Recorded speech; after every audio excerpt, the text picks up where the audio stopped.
OntarioLoval.com here at the Sunset Speedway, standing with the voice of the Sunset Speedway, Spencer Lewis. Spencer, you guys have already gotten a couple of shows in, but this is a huge show here tonight with 3 touring series on the card. Absolutely. This is the back half of our first double shot weekend. We got a ton of people really looking forward to this event. We're happy to have the Lucas Oil TQ Can-Am Midgets back.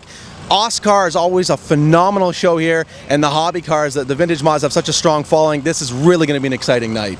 Now, as the announcer, I know you're not supposed to play favoritisms, but in each division, who are your calls tonight for the victories in each feature? Man, in Oscar Super Late Model action, I mean, with Jeff Hanley not being here, and he dominated most of the 2010 season, it's kind of up for grabs. I know that Glenn Watson was quick on Wednesday night. He came out to practice. He was down around the 13-second flat range, really quick times.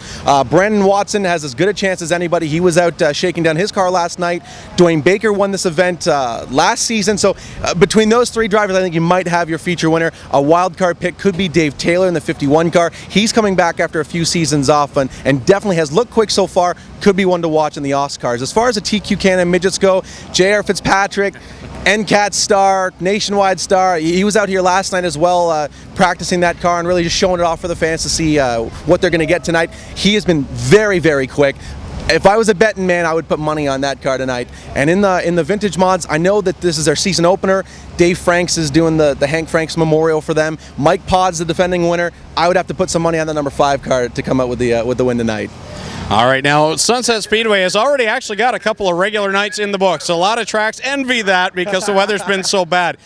Looking back in the first 2 weeks, what's the racing action been like on a regular Saturday night? The racing right from the first heat on the first night has been unreal. I mean, these guys are going at it. You know, every heat race. We had the super stocks out in time trials last night. That was unreal. In the limited late models, we've had strong car counts, and we've had a couple of guys really start a breakout season so far. Kevin Cornelius, who veteran guy, he's always been, you know, right there on the cusp of contention, but he's won the last 2 features in a row to open up the season. The last time he went to victory lane was in 2009, so he's got a new McCall Racing Enterprise chassis, and he's really starting to look as though he's going to be a title contender for sure. Other guys like Sean Cronin are really starting to come up. Keith Maeto, Jason Woody have also been fast. The limited late model division, I might be a little bit biased, but I believe might be the strongest here at Sunset than anywhere else in the province.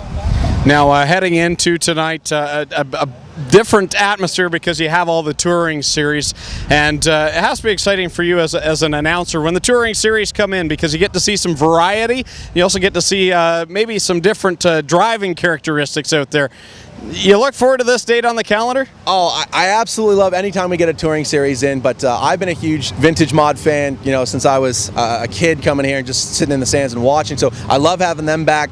Oscar at Sunset is always a phenomenal show, and you get such a great mixed bag with all these guys, and like you said, the driving styles, you know, you'll get some hyper-aggressive guys in the Oscar class, and then you get you guys that like to hang back for the first 40 laps or so. It's a great chess match. This is a great track to do it on, and I think they got a healthy car count tonight. It's going to be off the chains. Now, when we came here last year, we were in awe by the facility, and now we come back and we see there's even more improvements.